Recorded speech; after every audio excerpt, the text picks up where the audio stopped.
Meet the Wheelers, so brave and so true. A mystical journey is waiting for you. Dad Arthur can fix it, Mom Ellie can steer. With Max and with Lily, there's nothing to fear. Barley's our dog, a magic retriever. 3 wishes a day for the magic believer. I'm Elias, your guide to this grand library. Buckle up, friends, let's make history! Welcome back to the Mystical Library, travelers.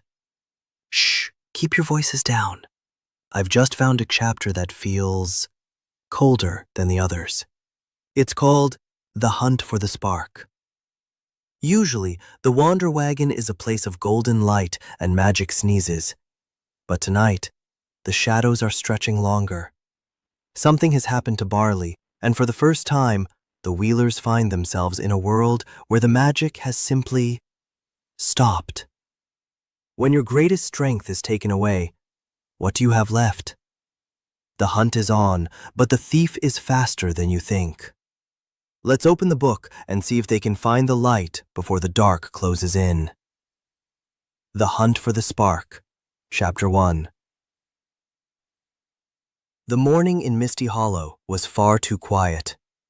Usually, the Wander Wagon hummed with a symphony of magical sounds, the clicking of an enchanted toaster and the soft song of the floorboards. But today, the air felt heavy, as if the forest mist had pressed its silent palms against the trailer walls, stifling every spark of life. Dad Arthur was the first to notice the chill. Standing in the galley in his flannel robe, he frowned at the stove. "Ellie, love," he called out. "The stove feels ordinary. It's just cold iron this morning." Mom Ellie sat up, pushing back her quilt. As a woman who lived by the rhythm of her maps, her internal compass was already spinning with unease. "The hum is gone, Arthur. It's like the house has held its breath." On the floor, little Lily was already busy in her yellow adventure armor. She was squinting into the dark shadows beneath the stove. "Mom! Dad! My wooden ladybug rolled into the corner and I can't reach it!" Arthur knelt and patted their faithful golden retriever. "Barley, buddy, it looks like a job for you. Give our girl a little nudge." Barley trotted over, wagging his tail. He knew this game well. Usually, he would lean his head toward the dark space, sneeze, and a wave of golden light would gently push the toy back to Lily. Barley took a deep breath. Up-choo! Up-choo! The family waited for the third magical sneeze. But it never came. Instead, Barley let out a confused, unmagical huff.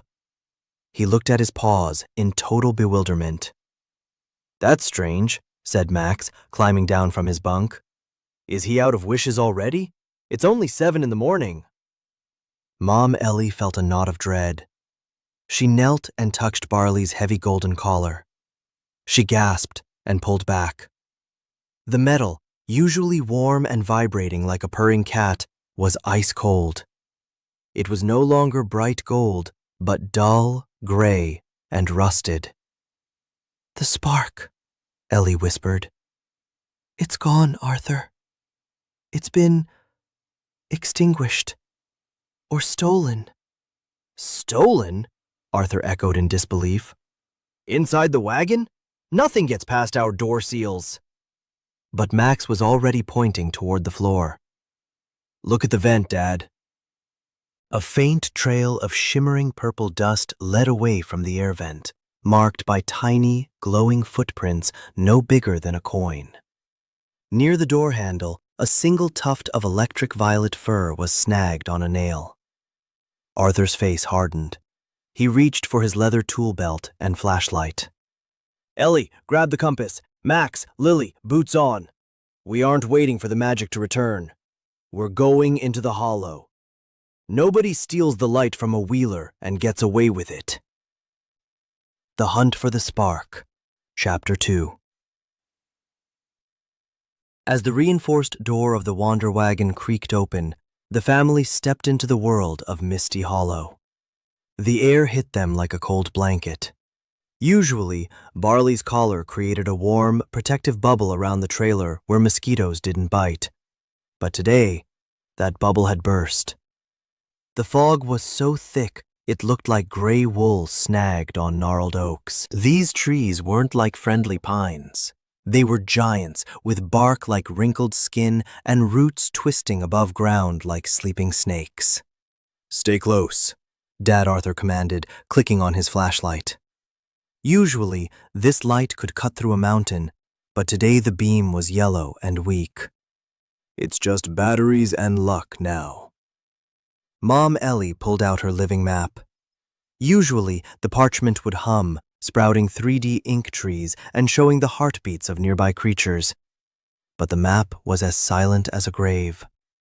The ink had vanished the moment the spark left the trailer.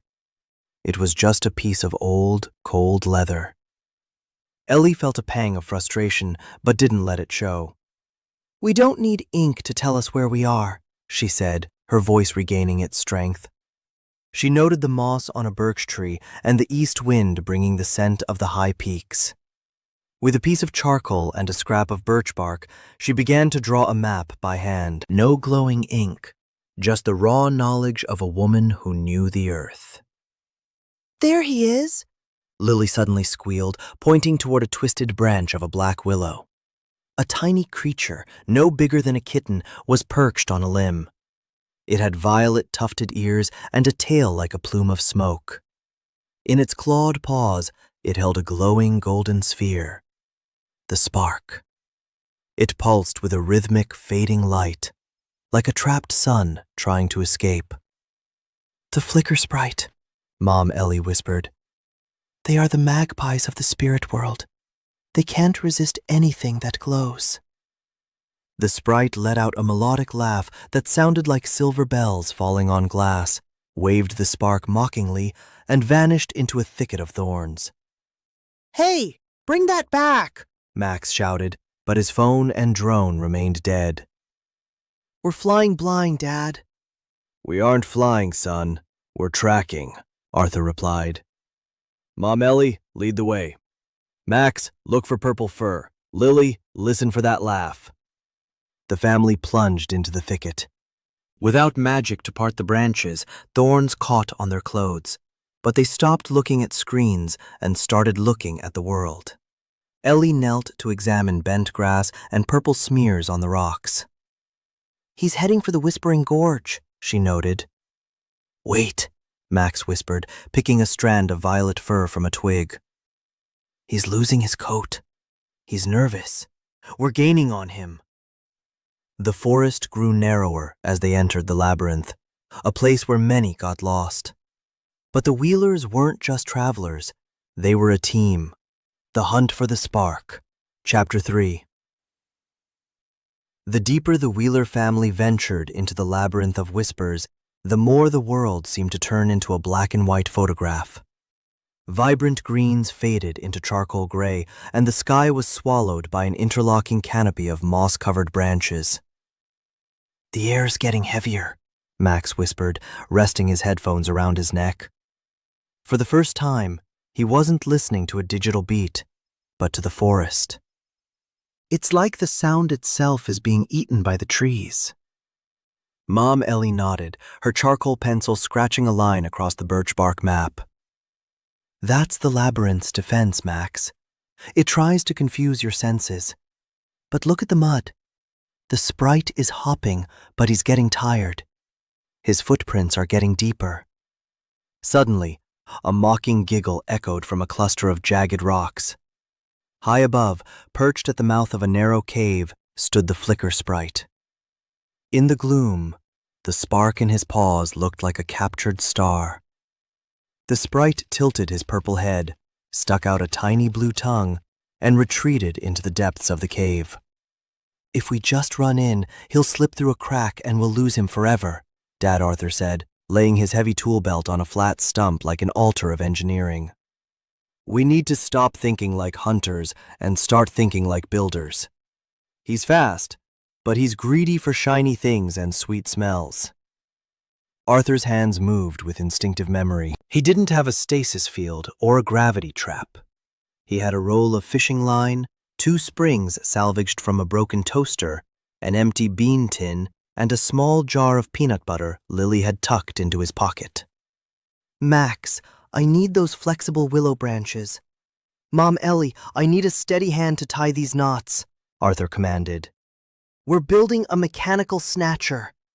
For the next 20 minutes, the only sounds were the snapping of twigs and Arthur's rhythmic grunts. He used the willow branches as tension bows and rigged the fishing line into a complex series of pulleys. A masterpiece of old-world engineering, Max remarked, impressed. A low-tech trap for a high-magic thief. It's not to hurt him, Arthur clarified, wiping grease from his forehead. The moment he touches the tin, the springs will fire and drop a net over him. It'll hold his tail long enough for us to talk. But how do we get him out? Lily asked. Mom Ellie smiled. That's where you come in, Lily. The sprite is afraid of us, but he might listen to you. Lily nodded solemnly. She crept toward the cave, her yellow boots silent as a falling leaf. Sitting on a mossy stone, she began to hum a soft, wordless lullaby, the same one Ellie sang during stormy nights. A moment later, emerald eyes appeared in the shadows. The Flicker-Sprite poked his head out, his purple ears twitching. He saw the shiny tin reflecting the dim light and smelled the rich peanut butter. He couldn't resist. He crept forward, clutching the glowing spark against his chest. Snap!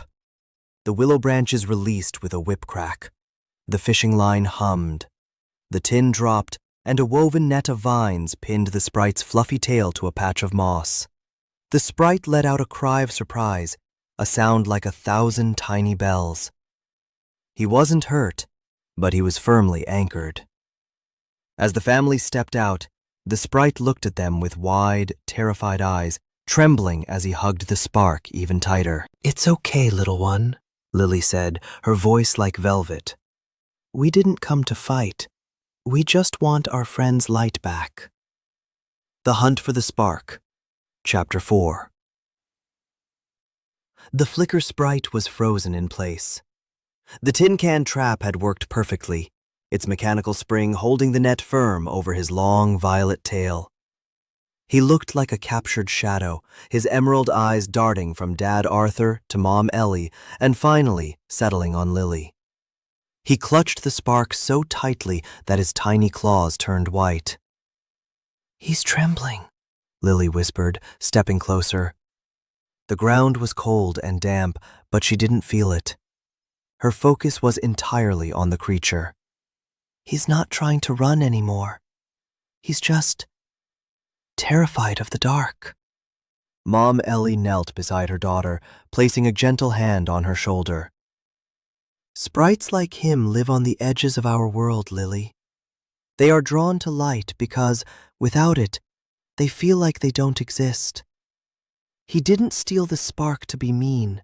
He stole it to feel warm. Dad Arthur reached into his tool belt, but instead of another gadget, he pulled out a small, soft cloth he used to polish his glasses. He handed it to Lily. Go on, Peanut. Show him we aren't here to take things by force. Lily sat on the mossy ground, just inches away from the sprite. She didn't reach for the spark. Instead, she reached into the deep pocket of her bright yellow raincoat. She fumbled past a smooth pebble, a piece of string, and a dried leaf until her fingers found it. Her favorite neon orange reflective badge. It was a simple thing, a plastic circle with a smiley face that glowed intensely whenever a sliver of light hit it. To a human, it was a toy. To a sprite in a dark gorge, it was a miracle. Look, Lily whispered, holding the badge so it caught a stray beam of gray sunlight filtering through the canopy. The orange plastic erupted in a brilliant, steady glow. This isn't magic, so it never runs out. It doesn't need wishes. It just catches the light and keeps it. It's for you. The sprite stopped crying. The sound of silver bells faded into a curious chirp. He looked at the orange badge, then at the fading golden spark in his paws. He realized that the spark belonged to the big golden dog, but the orange circle was a gift just for him. Slowly, with a hand that shook like a leaf, the sprite reached out. He touched the badge. It was cool and solid. He looked at Lily, and for a brief second, his emerald eyes sparkled with something other than greed. They sparkled with friendship. He let go of the spark. The golden sphere rolled softly into Lily's palm. It felt like a warm, purring marble. As soon as she held it, the sprite grabbed the orange badge, hugged it to his chest, and let out a happy, warbling whistle. Dad Arthur reached forward and carefully pressed the release lever on his trap. The tension vanished, the net fell slack, and the sprite's tail was free. With a joyful somersault, the sprite leaped onto the rocky wall of the cave. He pinned the orange badge to a protrusion of quartz and stood back to admire it. It glowed in the dark cave like a tiny neon sun. He waved a tiny hand at the family, chirped a final, "Thank you," and vanished into the shadows, his new treasure gleaming behind him. The moment Lily pressed the spark against Barley's dull gray collar, the world seemed to take a giant, gasping breath. Vroom! A wave of golden energy erupted from the collar. The gray lead turned back into burnished, shimmering gold. Barley let out a bark that echoed through the entire gorge, a sound of pure, unadulterated joy. Apachoo! Apachoo! Apachoo! The dog sneezed 3 times in rapid succession. A shower of golden sparks rained down on the family. Instantly, the scratches on Max's arms vanished. The mud on Lily's boots dissolved. Even Dad Arthur's glasses became crystal clear and stopped sliding down his nose. Mom Ellie's living map suddenly flared with life. The ink rushed back onto the parchment, drawing trees, rivers, and a bright red line leading back to their home. "We have our magic back," Max said, checking his phone. "GPS is up. Drone is ready for launch." Wait, Max. Mom Ellie said, holding up her charcoal-sketched birch bark. She looked at the rough lines she had drawn by hand, the notes about moss and wind. Put the phone away for a bit. Let's follow the map we made together. I think I like this one better. The walk back to the Wander Wagon was different. They didn't hurry. They watched the birds, they identified the trees, and they talked about how Dad Arthur had built a toaster spring trap in the middle of a haunted forest. When they finally saw the familiar shape of their trailer waiting for them in the mist, it didn't just look like a vehicle. It looked like a castle. They climbed inside, and the warmth of the magical pantry greeted them. The kettle was already whistling on the stove, which was now hot and glowing once more. Dad Arthur hung up his tool belt with a satisfied clink. "Not bad for a bunch of humans, eh? We tracked a spirit, built a machine, and mapped a labyrinth without a single wish." I think, Max said, that I learned more about the forest today than I did in a month of looking at the drone feed. Mom Ellie sat at the table and placed the birch bark map in the center. Magic is a wonderful tool, but the Wheeler spirit? That's the engine that really keeps this wagon rolling. As the family settled in for a late breakfast of pancakes and laughter, Barley curled up at their feet, his collar humming a soft, golden lullaby. The end. The spark is back, and the shadows have retreated. For now. But this story taught us that magic is just a tool. The real power was always in how the family stood together when things got tough. The end of this tale is just the beginning of our next journey. See you in the next adventure. This was Elias. Keep your own inner spark bright tonight.